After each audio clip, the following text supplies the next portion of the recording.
Community Hotline is made possible with generous support by Gresham Ford, the dealer with a heart. The Contribute to the Community program provides the opportunity for the Gresham Ford team to make a positive impact, serving their customers and helping people across the community. The Outlook, serving the residents of East Multnomah County for more than 100 years. The region's #1 source for information, The Outlook provides readers with intensely local coverage of the issues and people that impact our lives and community. The Mountain Hood Cable Regulatory Commission, advocating on behalf of the public interest on communications policy issues at the local, state, and federal levels. And by Stamp Connection. MetroEast values the support of our partners in the community, and we'd like to give a very special thanks to the sponsors who help make our programming possible. Hi, I'm Seth Ring. I'm the Director of Education and Volunteers here at MetroEast. I'll be filling in for Monica Weitzel tonight as the host of Community Hotline. On tonight's show, it's all about performance art. We begin the show talking with students from the Gresham High School's Performing Arts Department. We'll hear about their upcoming production of the renowned musical Les Mis, and we'll even give you a little taste with a live performance from their show. And then we'll talk with local musician and MetroEast community producer, Will Spillett. Will, whose stage name is Billy Dimes, just completed his documentary about the evolution of the one-man band. The premiere of his documentary, titled Solo, happens in March. If you love music and you love the performing arts, you're going to love this show. So stick around. It's all coming up next on Community Hotline.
Hi there, I'm Seth Ring, and I'm subbing in for Monica Weitzel on Community Hotline.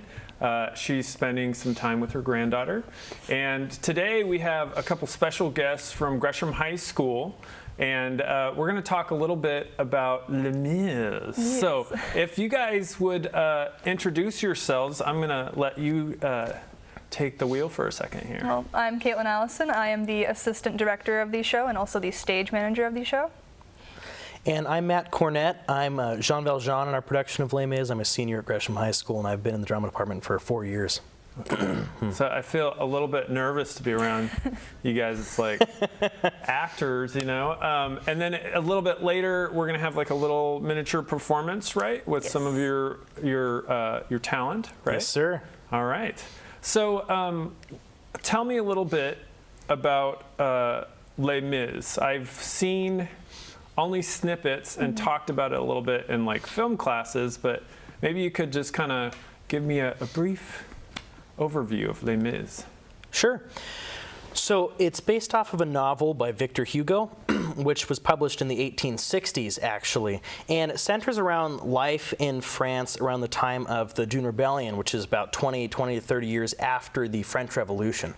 So, and it's really a time of turmoil and strife throughout France, and it centers on the life of a man named Jean Valjean, who is a prisoner, a criminal, who completely turns his life around and becomes a wonderful man who helps people. And the story is kind of shown through his eyes, and it follows the lives of not only himself, but a student named Marius, the student rebellion, as well as the cop who's chasing him all throughout 30 years worth of the show, his adopted daughter Cosette, Eponine, the evil innkeepers, and a whole myriad of characters. Okay. So I'm curious, what was the thrust? I mean, is this sort of like historical fiction, or like what was the thrust behind writing it? Victor Hugo's? Or? Yeah. So Les Mis, like, why did was this like the sort of what it was like at the time, or? Yeah, he was alive when this happened, and he actually wrote about his experiences during this time and what he thought about was going on. But is Jean Valjean is a real person? Yeah, Jean Valjean is a fictional character, but he was actually based off of a man who actually did that, where he completely turned his life around after being a known criminal. And Victor Hugo, him personally, he had a very, very hard life, even in the 1800s. His father abandoned him as a child, and his mother didn't treat him very well, and he actually lived with an aunt who died. And so he completely turned his whole life into this beautiful spectacle in writing Les Mis. And he wrote a few other books too, Notre Dame, The Story of Quasimodo. Oh, okay, yeah.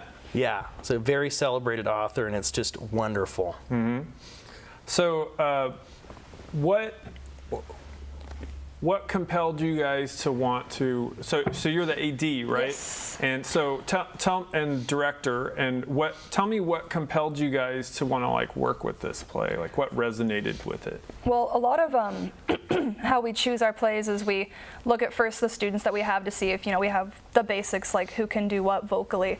But what we look at secondly is the message we want to portray, and the message we want to portray now, especially with all the violence that's happening around this world and everything all this hate that's happening, and with even just in our own countries and our own schools, we wanted to put on a show that showcases how love can change things, and how if you're passionate about something, like the students are passionate about changing the world, then you can do whatever you want, and you can make anything happen with love and with passion behind it, which is why we chose this show. It's really powerful. That was a question I was going to ask is, what does this have, how does this connect to the modern viewer, and it sounds like, it's one of those things that's still relevant, what the lessons learned from the play. Absolutely. Our drama director, Sarah Dempsey, she's been putting so much of her time and heart into this, and she's been at Gresham High School for about 30 years now. And one of the major themes in the play is new beginnings. Over and over with the rebellion, with Jean Valjean, and our historic auditorium, which is completed in August of 1940, is being torn down just this coming April and June. And so we decided that at a smaller level, it's a good way to say goodbye to something that served us so well for the last 30 plus years, for 70 years. And to usher in this new era, it's a great goodbye to what was. Yeah. So tell me about, what have you really enjoyed about this production? Well, something that I personally really enjoyed is getting to see all my friends on stage and putting on both comedic numbers with the innkeeper scene, which is one of the only comedic numbers in the entire show, and seeing Matt, our Jean Valjean, and Jordan Moss, our Javert, do these heart-wrenching solos that are just beautiful and amazing to listen to. They've brought tears to my eyes in rehearsals sometimes, and that's just something that I really enjoy coming to do after school every day, is just see my friends shine on stage. Yeah, and for me, being on stage, the music, it is so beautiful. Les Mis is a masterpiece. It's the longest running show on Broadway. It opened in the West End in 1985 and opened in America in 1987, and it hasn't closed since. And just, there's a lot of recurring themes throughout the show. So once you learn a few of the songs, you kind of know most of them. But to be able to perform this and create with other people, it is so fun, especially with the younger ones. For the seniors and juniors to be able to really work their craft and show it, and for the younger ones to inspire them, and for them to inspire us. Learning from each other throughout the process has been so much fun, and working with our parent volunteers throughout the whole thing has just been an absolute blast. And our vocal director, Janine Kirstein, and all the work that she puts in, Connie Riedel, Martin Ellis, we've just got a whole slew of adults who really help come together and make this wonderful for us. Yeah. So tell me, what does it take to get a production like this together?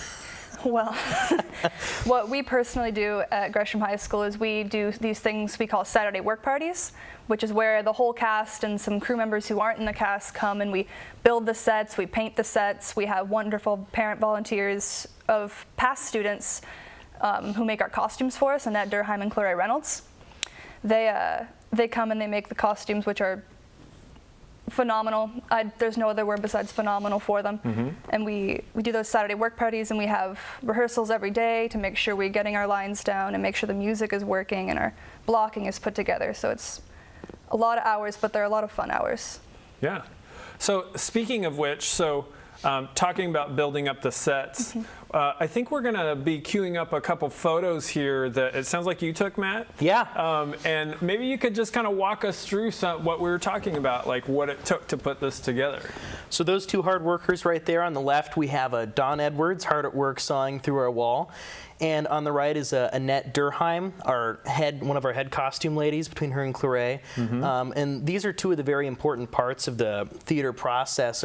She represents a lot of our costumes, and Don, he's kind of he's our master architect and genius. Him and Mike Farley design our set and help put it together. And there's Claire, hard at work, sewing through. All of the dresses, all the costumes that we have were either made by her or Deline or Claire and other parent volunteers, including our dresses, our suits, stuff like that. Where do you get a cool watch like that one with the pins on it? I don't know. Maybe she made it. That's like a one of a kind. This is kind of a good group photo of us after one of our work parties. We're downsizing right now for the move into the new auditorium, so they were throwing away a bag of Lay's. So I snagged them from the dumpster and passed them out and said, it's a luau. Yeah. Work party. That's awesome.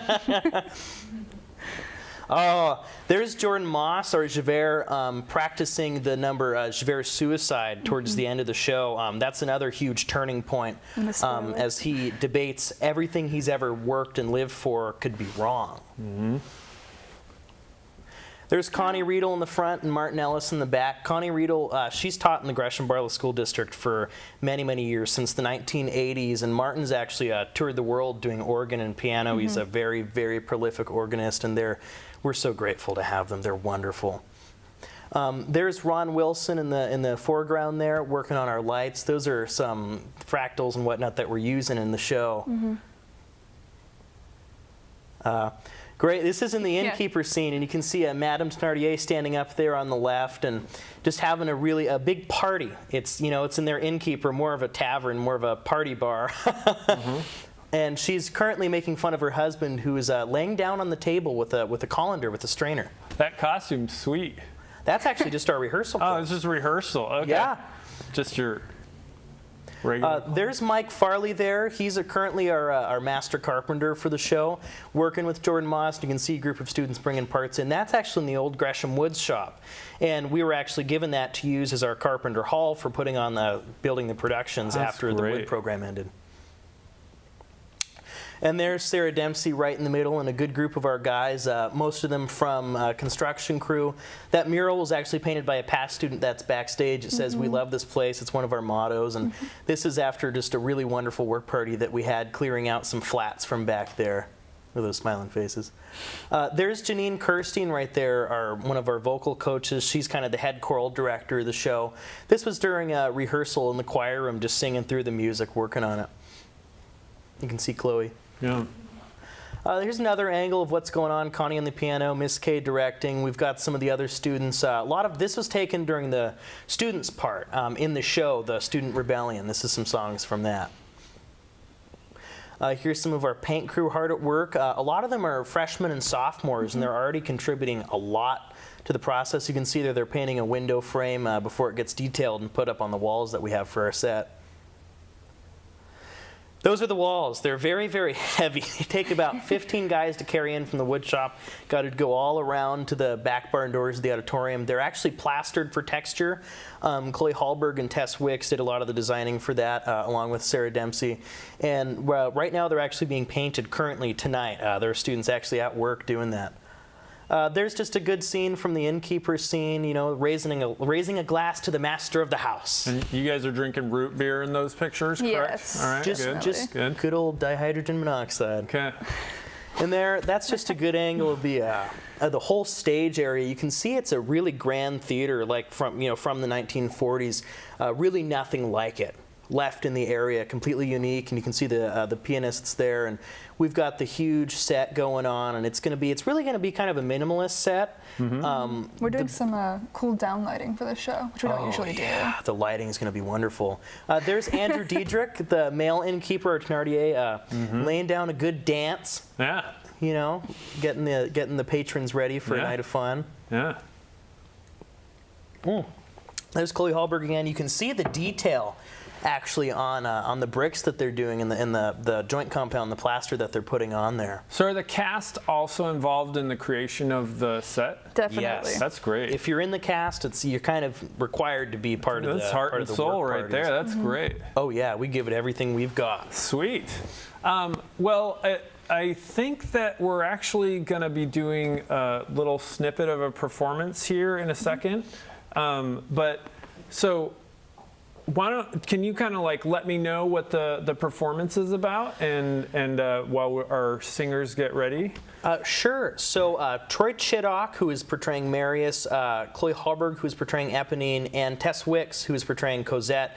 They're actually district champions right now for a vocal solo comp for the 6 local districts. They won first place in their categories, and they're going to be performing A Heart Full of Love. Okay. And so just to verify though, you told me that it's not like all of them as a group did it, like each individual person won in their own category, right? Yeah, we actually placed 4 of the 5 vocal categories took first place from Gresham High School this past solo comp. So we swept. Dude, that is so And awesome. also, all 4 of them are the leads.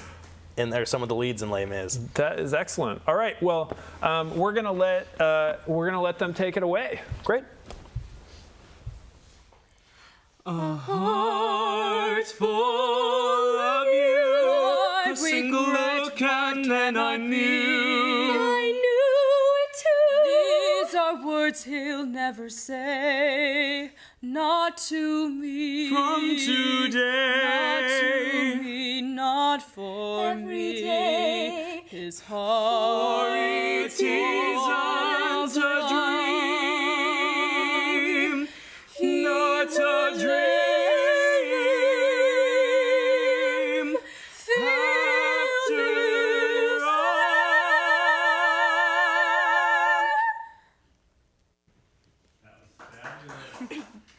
So I'm actually going to have them introduce themselves and maybe just kind of talk a little bit about which characters they're playing and sort of their motivations. So I'm going to pass it on to you guys, and maybe you could tell us your name and tell us about your character.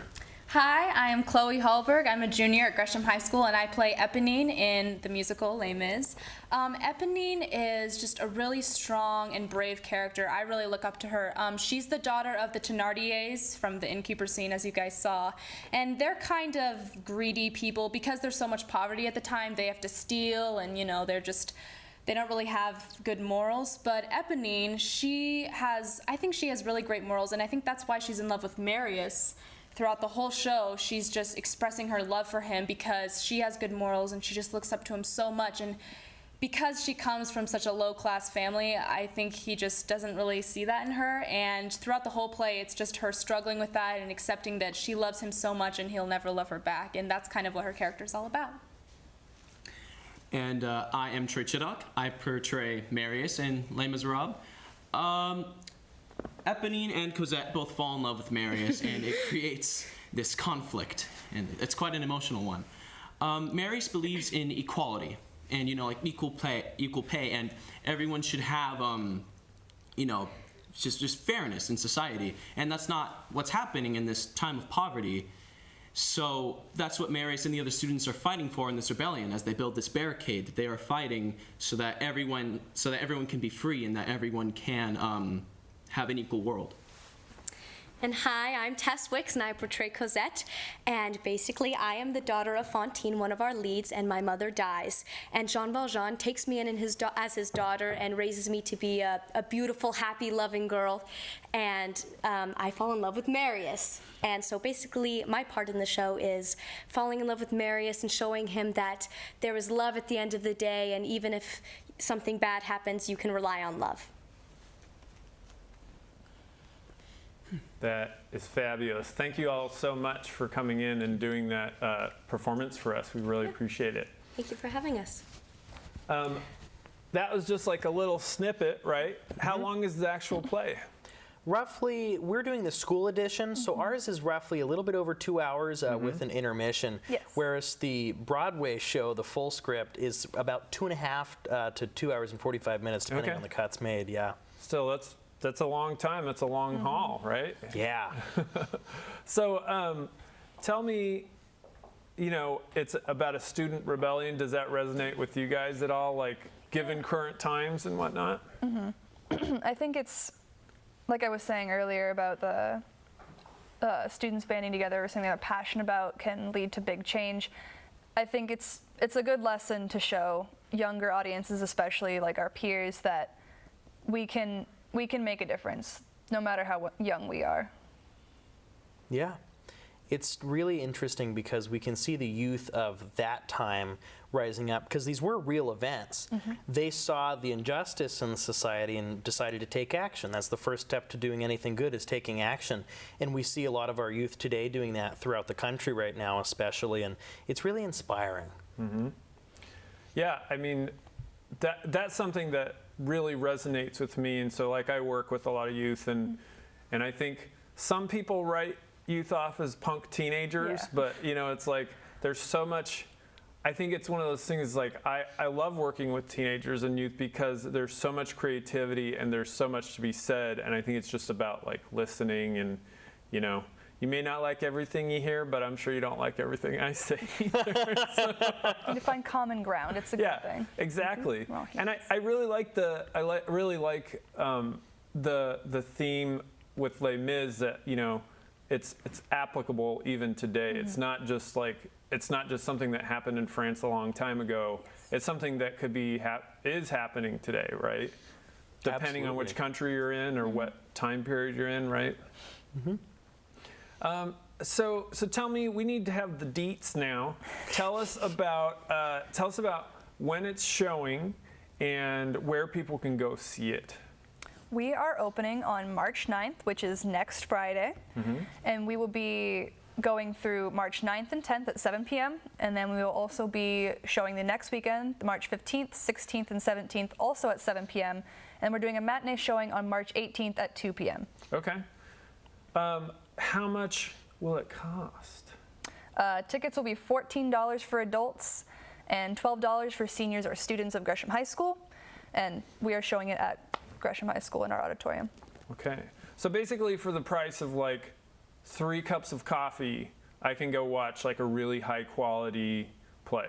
Definitely. And we have popcorn too. And I'll be supporting my community. Yes. That sounds pretty reasonable, like a reasonable proposition. So I'm also curious about, tell me about your sort of, what are you pursuing? Are you guys both seniors? Yes. All right. So you're pretty old. Yeah. Like grandpa and grandma. So tell me about what you're pursuing after this. I want to do this. I actually want to try and like double major in theater tech and in theater performance. I really found my niche in theater after devoting so much time to it, and I've been pretty successful so far. And I actually did a wonderful program last summer working with youth in the juvenile court system, teaching them theater and putting on a performance with them and at Clackamas Community College, and it was wonderful. And I realized theater truly does change lives. You tell a story, and people don't clap because it sounds good or looks good or it's cool. It's because you touched them just a little bit. You changed their life, even if it's just for a second, and that's what I want to do. I want to help touch people and change their lives just a little bit, even if it's a laugh, make them feel good for a little bit, or to really make them think about who they are, what they're doing. You have a wonderful head start. I wish I had known that stuff when I was your age. How about you, Caitlin? I'm not actually doing anything with theater outside of high school. I find it really fun, and I've made a lot of friends throughout high school, but I've always had a passion for biology and sciences. I find science fascinating, and it's just learning how the natural world works is really cool to me. Yeah. And I want to do that, and I want to help preserve our planet when I grow up and make sure we're keeping things for future generations to have. All right, I feel like we're kindred spirits. So I got my undergraduate degree in biology, and I moved on into media afterwards. So I will tell you both that they can both overlap too. You know, it's you can keep doing what you're doing in theater, and you can keep doing what you're doing in science, and actually the theater will help you. Okay. You know, that would be my advice, because people, sometimes science can be prickly, and they need something. They need a spoonful of sugar, right? Yes.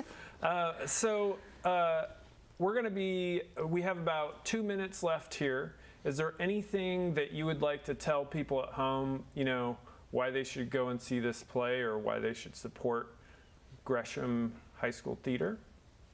Sure. Come see the show. It's going to be a blast. 200 million people have seen it on Broadway. It's just a phenomenal opportunity to spend time with your family, even invite your family, and just come watch this timeless classic. It's got beautiful music, and it really does make you think about who you are and what your place is in the world and what you can do. It's also the last show in this auditorium, and it's going to be the last chance you have to see anything Gresham High School can put on in that auditorium for a few years now. It's going to be great. All right. So everybody watching on Facebook Live or on our live channels, or for the next run of this show, listen to what they're saying. This is the last chance. So I would definitely recommend you go and watch this. And we'll be back after these short series of PSAs. Thank you, guys. Yeah, Thank you. Thank you for having us.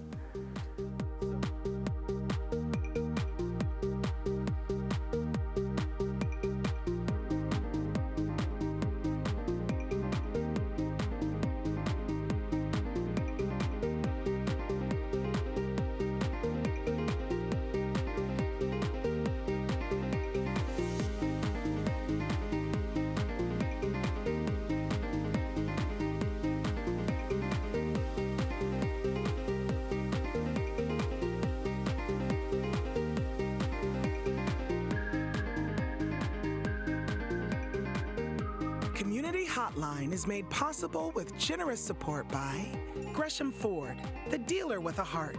The Contribute to the Community program provides the opportunity for the Gresham Ford team to make a positive impact, serving their customers and helping people across the community. The Outlook, serving the residents of East Multnomah County for more than 100 years. The region's #1 source for information, The Outlook provides readers with intensely local coverage of the issues and people that impact our lives and community. The Mountain Hood Cable Regulatory Commission, advocating on behalf of the public interest on communications policy issues at the local, state, and federal levels. And by Stamp Connection. MetroEast values the support of our partners in the community, and we'd like to give a very special thanks to the sponsors who help make our programming possible.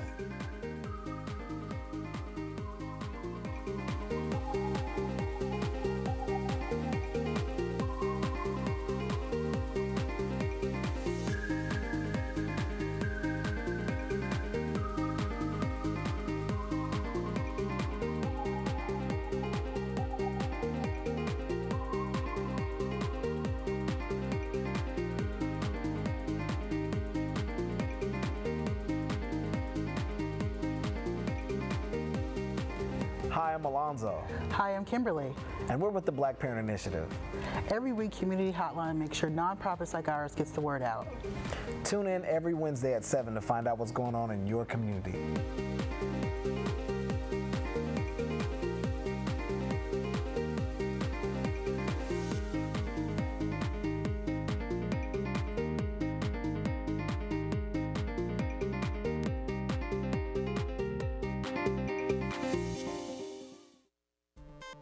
Coming here to shoot my documentary was more than I ever would have dreamed of doing.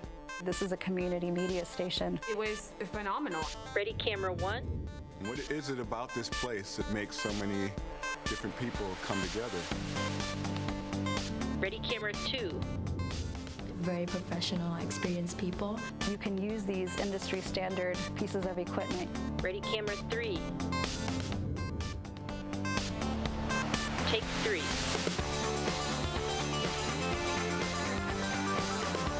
You don't have to be rich to do this. Open people's eyes to something they've never even thought of before. Cool stuff happens. It becomes this community. That's going to really change who's telling the stories and who's controlling the messaging.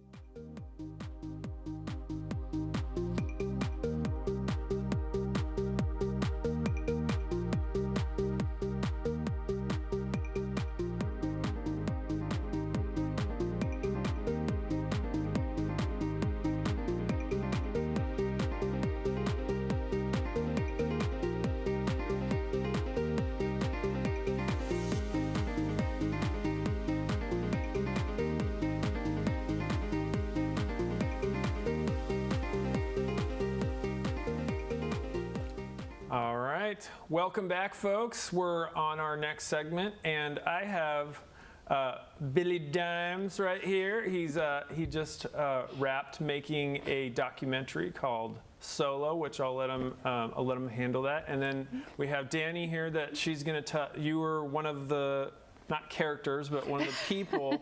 You're a real person. I am one of the characters. Yes, we're all characters, right? Featured artist, maybe. Okay. We're going to talk a little bit about Solo. So why don't you fill us in, Billy? Yeah, Solo is a documentary that I've been working on for 2 years now. I produced it right here at MetroEast Community Media. Love MetroEast. It was just something that I've always been into creating and making things, and documentaries in particular. You know, I'm just that's my go-to form of, you know, I don't watch a whole lot of scripted stuff because sometimes I feel like I'm wasting my time. Like I'm not getting anything from it. Yeah, there's tons of Marvel movies. You've seen one? You've seen I have not seen one. Yeah. Ooh. Okay. I don't know. Maybe I'm missing out, but this is just. But I took a class here on documentary filmmaking, and I met Mark and Elora Rennie, who were teaching the class, and I kind of went up to them afterwards and I said, hey, I have an idea for a documentary. Can I buy you some coffee? Maybe I can tell you about it and you can tell me if it's good or maybe, you know, not. And so I met with them and they said, that is a great idea. Talked to them about, I am a one-man band, and looking into, you know, the history of the one-man band kind of made me feel like a kinship, and I saw the lineage, and I felt, you know, like, oh, okay, like I'm the newest version of this thing that's been going on since the 13th century, and it's just never been documented. There's not a whole lot about it online. There's never been a documentary. There's not really books about it, but yet it's been around probably since the beginning of time, really. You know, if you think about it, if you define one-man band as one person playing more than one instrument, you know, it's probably been around forever. So I just said, wow, well, this is an interesting subject, and I kind of got engrossed in it, and I love those old guys that do the traditional, because it's so creative, you know? Yeah. So tell me how you got involved in this, Danny. I got involved, I think, through a mutual friend, right? Skip? Skip Von Kusky. Skip Von Kusky, for those who don't know about him, he is also a one-man band, a cellist who's fantastic.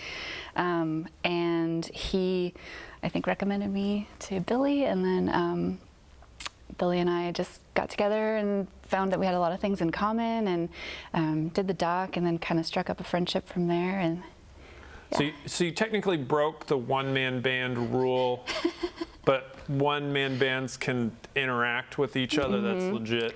It's strictly personal. We don't ever play music together. Just good. kidding. I'm just joking, actually. I couldn't call you that anymore. So what is it about both of you? You're a one-woman band, one-man band. What is it that resonates about doing it all yourself? Because I'll tell you, as a filmmaker, like, that's hard work. Like. Yeah. I think, you know, we've all been in bands, and almost every one-man band that we've interviewed, every one-man band that we've interviewed for this doc has been in bands for not just one, but many for years. And as anyone in a band can tell you, it's hard work. It's hard work, and especially the older you get and people start having, more, strict schedules, with kids and careers and everything, it becomes harder to gather 3, 4, 5 other people in the same room. And a lot of us, one thing that we talk about in the doc is that a lot of us, when we were in bands, we're kind of like, let's say like the leaders of the band. We were the ones who were like, calling everybody and rounding everybody up and kind of pushing and making stuff happen. And after a while, that starts to grind on you when you feel like you're pushing people or pulling people. Yeah. And I think the same thing happened, to Danny as did happen to me when we found the loop station, which is what our performance is kind of based around. We both stumbled on Skip. I walked into a bar one night in Portland at Rock Bottom and saw Skip playing, and he was looping stuff. And right there I said, oh, okay, this is what I need, because you can really be a one-man orchestra, one-woman orchestra. You don't have to, as much as I love, not taking anything away from being in a band. I love being in bands. It's a great experience. But it's also can be a challenge, Danny, has that been your experience, or what made you gravitate towards? I came to it from more of a physical need. I was injured several years ago, and so I lost full usage of one of my arms, and so I just needed to find a way to still be able to write and play my music with just the one hand, and so the loop station was the way that I could do that. That's amazing. Yeah, using a keyboard and a looper instead of a saxophone, which was my original instrument, and then also playing in bands and going about doing that stuff too. But like you both have said, it's just a lot of work, and when you're doing it by yourself, when you're doing the one-man or one-woman band, you can take as much time as you want, and you're on your own schedule. So you can take as much time as you want to write. You can practice at all hours of the night. You can, really put in the time that you feel like the piece or the set deserves. And then you're kind of more compact too. You're smaller, so you can fit into all different kinds of venues as well. So is that going to be like a new form of physical therapy? Like if you've injured yourself, try out the one-man band. It's tried and tested, it works. Her story, I'd like to just throw in. Yeah. Her story, before Danny came on board, it was kind of like a bunch of guys talking shop, and just this is what I do, and this is da-da-da, and Danny came with this story that is really very inspirational, and just says a lot about just perseverance, and and it kind of gave the documentary like a whole new, like a soul. You know what I mean? Like before that, we were just kind of talking about the history and Dick Van Dyke and and Mary Poppins, and then it kind of changed at that point. And it really gave the documentary some more depth, because what she went through. Turning point, right? Yeah, and she it sounded to me like she's downplaying a little bit, but she was crippled. She could not move her arm, and so the loop station let her still make music. So tell me about like what. I'm pretty sure I know what a loop station. It is the thing with the square buttons that look like Simon, like that old Simon game that light up, and it's like all you need to do is press the buttons and repeat. But tell me a little about the loop station. Well, we actually use the same one. But yeah, so what the loop station does is it basically, you can pick whatever instrument your heart desires, or your voice or whatever, and just kind of put it into the machine. Make it as long or as short as you want, layer up on top of it, then add other buttons and other effects onto it to then make other sections, which you can then like put in, take out. And basically, you're your own conductor at that point. That's cool. It is pretty cool. Are both of your backgrounds in music, or how did you get into the music? I've been in music since I was a teenager. And for years, for about 20 years, I was a producer. I worked with a lot of hip hop artists, and I've been in bands. You know, I kind of listen to everything, so I kind of play everything. You know what I mean? But the majority of my time has been studio work. Very good. Annie? I was a classically trained musician, so I played from the time I was as long as I can remember. Went to music school, did all that, and taught and performed after school, and then went back, got a nursing degree, and kind of did both after that. So I can't remember a time where I wasn't playing music. Yeah. Do you find it, or let me ask you this, what do you find satisfying about it? About playing music? Yeah, what is it that seems like you guys enjoy it? For me, lately I've become a live performer, and I started playing out, and that's not what I do for a living. I've been performing live for about 5 years, and but for me, my favorite part is being alone and the meditative aspect of it. You know what I mean? Because it is very healing. You know, it is. Music has always been there for me. You know, it's just been that constant in my life. That one thing, I've gone through other phases and things in my life, but I got my first guitar when I was in a group home when I was 15 years old. They gave us some personal money, and I went to a pawn shop. They brought me to a pawn shop in the big van, and I got a guitar and an amp, and that was just saved me. That sounds like a good investment. Yeah. Oh my God, yeah. For me, I mean, a lot of that resonates with me as well, which is I think why we become friends. But for me, music is kind of one of those pure things, like any of the arts, that it doesn't take anything from you ever. It just is only there to give. And you know, music is there. It's love. And the world always needs more love, and so more do we ever. Right. So it's just kind of one of those things. I think it's actually kind of a recycler as well. So you can take, you know, unfortunate circumstances or you know, bad feelings or bad situations, and you can kind of process it through your own musical process and either turn that into something more loving and joyous through your own performance or through your own writing, and you know, take something ugly and make it beautiful again. So again, it's just kind of a thing that takes nothing and gives everything. It gives it. All right. On that note, why don't we watch the trailer and see a little bit about what you guys are talking about. We're going to cue this up, and I'm just going to kind of wait for the control room to get it ready, but it's I'm excited. I want to see the whole thing, but maybe we could roll that trailer if we're ready.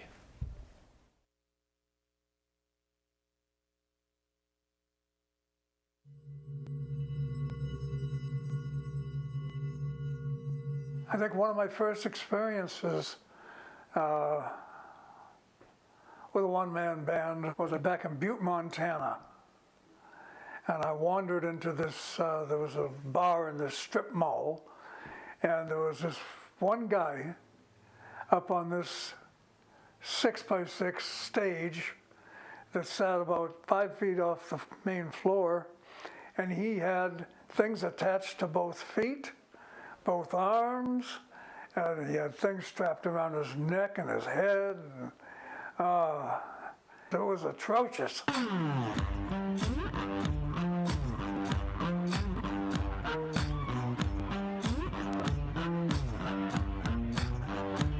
Just me, a couple of hands, couple of feet, all working together to entertain you. I think initially people think novelty, they think Mary Poppins, you know, Dick Van Dyke. It's a lot of work. I think not the average people can do this. Inventing a new musical instrument from scratch. It feels so expansive. I mean, there's no end to being a one-man band. Expansive, such a good word. Wow. All right. That was really cool. I want to watch it. So where and when can I watch that? The screening will be on March 10th at 6 p.m. here at MetroEast Community Media in Gresham. Is it 8th and Cleveland? It's 8th and Cleveland. It's 829 Northeast 8th Street. Gresh, or if I've heard it called before now, G-Ham, Oregon, 97030. I think I made that up, by the way. Did you do I G-Ham? think so, yeah. I heard it from a high school kid. So I don't know, maybe it got around. You've been around longer, though. Okay, so that's awesome.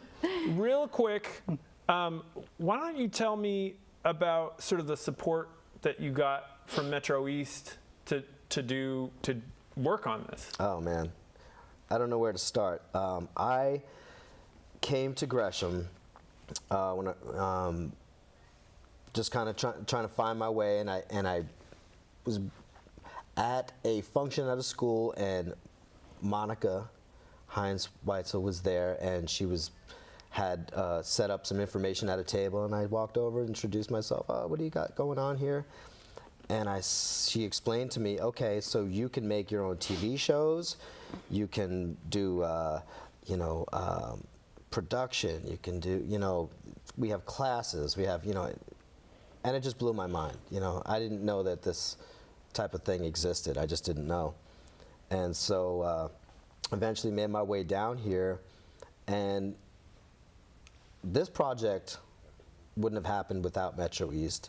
And on top of that, I've brought my daughter in, and she's become a part of MetroEast, and she's totally into it now. She comes without me, which is awesome. And she did our music video camp. I got to meet her. Very cool. Camp, yeah. It's just such a awesome thing for the community, for people that have something to say and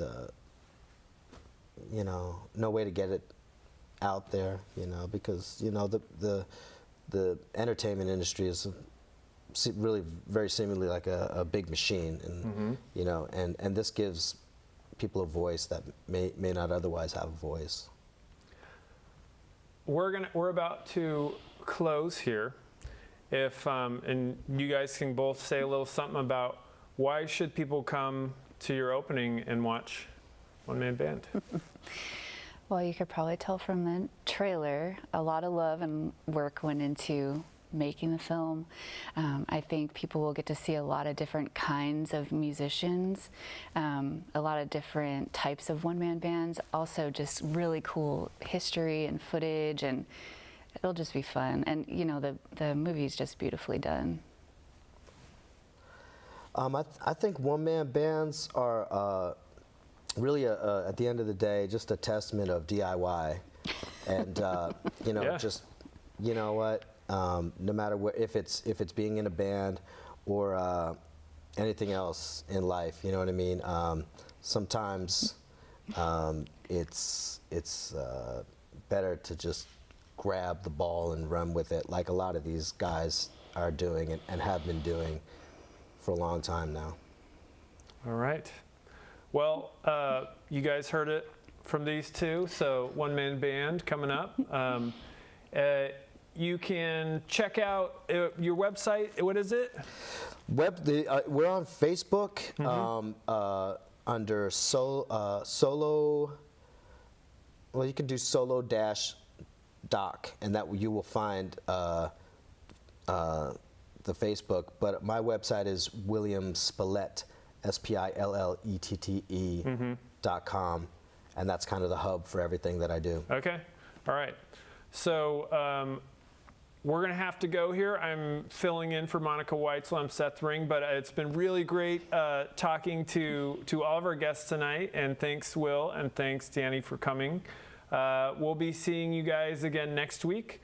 And if you guys, we have a great play to go to, and we have a great movie to go check out. So please come and watch. Night-night.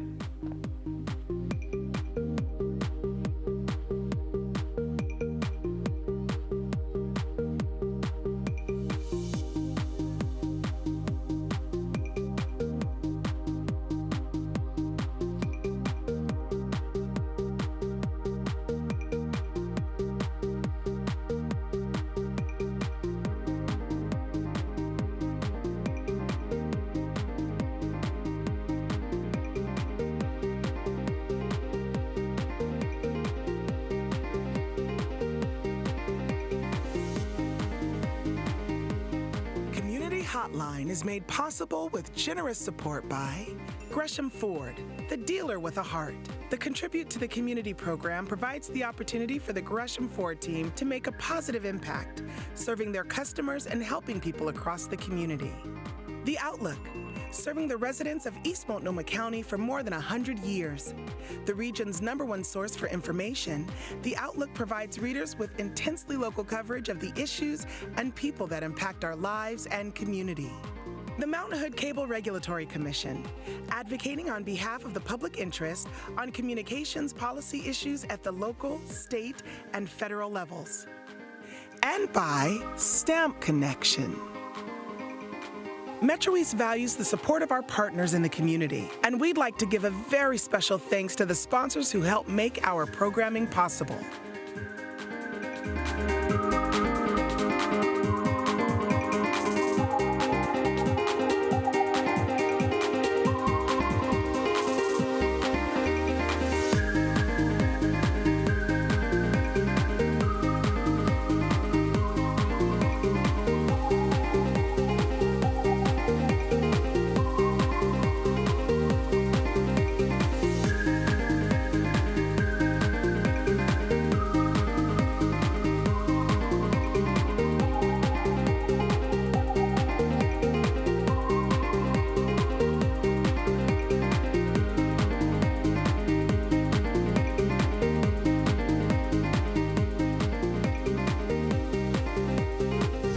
Every week on Community Hotline, we highlight the great work of local nonprofits in our area.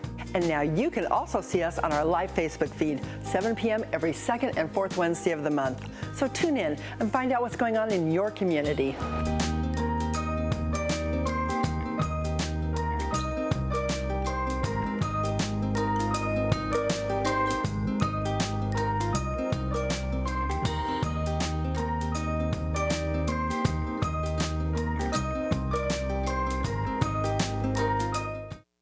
Hi, I'm Joy from the Portland Kitchen.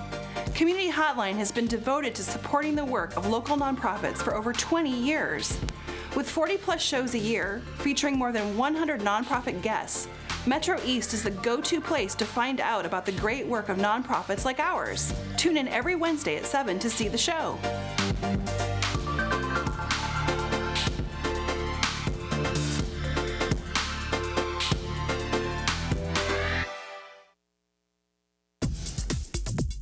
What local community media is to us is literally our lifeline to what's going on in the lives around us. The absolute most important thing that happens in your neighborhood. People's local communities are usually what's most important to them. Because we're the faces, the smiles, the peoples, and the personalities of the community. To not only give people a voice, but to have their voice heard.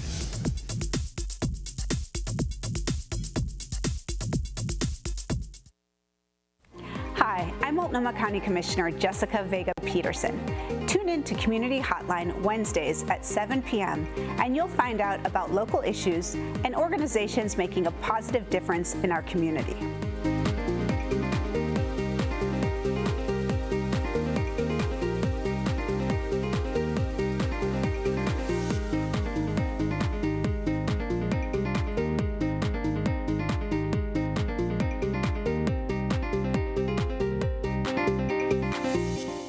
So we're here out at Rockwood DIY, and our goal is to bridge the digital gap. So the issue that this program is trying to address is the people who don't have the skills and access to technology in order to be full participants in society. El maestro cuando me invitó me dijo claramente que si yo podía asistir a las clases de computación, él me iba a regalar una computadora. They get a free computer from Free Geek. We just spend the night setting up their computers, teaching them how to use the operating system. Nos están dando explicación paso por paso, desde abajo, entonces está muy bien esta clase. I learned a lot and I enjoyed being with them. Creating that access to a potential new job track, potential new interests is really what I'm looking to create. Like today we had the Parents and Teachers Conference, and it's right at a time where the teacher asked us where we had a computer at home. I said, wow, yeah, we just got one. I mean, the first class last week, we were teaching people how to use a mouse, and we were doing it in a way that was respectful to them. Everybody was friendly. So a lot of kids come to our workshops because we offer childcare. That's the big thing I appreciated first, because if I don't have a babysitter, I wouldn't be here. We want to make sure that this is very inclusive to any person, no matter what their barriers. People who I know are scared, so it's like I can at least like give them ease that, oh, I understand where you're coming from, but I'm here to help you, you know? We feel like they're our family. I want to go to school because I want to be dependable. I want to work a good job. I want to do something better. I have my chance now.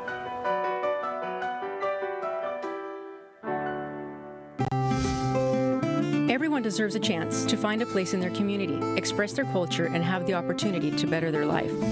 Since 1982, we've worked with low-income Latinos as El Programa Hispano of Catholic Charities. Today, as the independent El Programa Hispano Católico, we continue our work as a proud member of the Catholic Charities Network of Oregon. In our new role, we continue to foster leadership, decision-making, and representation in Latino communities throughout the state. Our staff are fully bilingual. Over 90% are bicultural Latinos, and all are 100% committed to serving the unique needs faced in our communities. We are proud to offer a wide variety of services, including housing support, Project Única for those affected by domestic violence and sexual assault, health and wellness services, employment and job search assistance, educational services for youth and adults, and tax assistance. EPHC is a community-run and generated program providing a safe space for Oregon's Latino residents to overcome cultural barriers together. El Programa Hispano Católico. Comunidad, cultura, oportunidad. Please join us, volunteer, or donate at elprograma.org.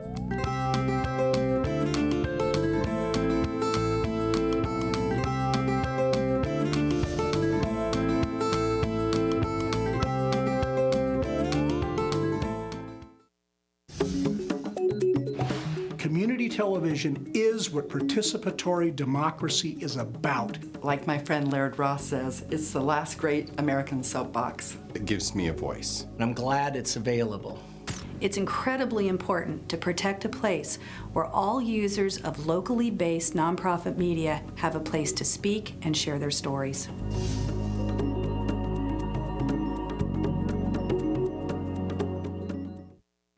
Hi, I'm Benjamin, and this is Angie. We're with Multnomah ESD Hospital School Program at Unity Center for Behavioral Health. Every week, Community Hotline introduces you to local nonprofit organizations like ours, working to improve your world. Tune in.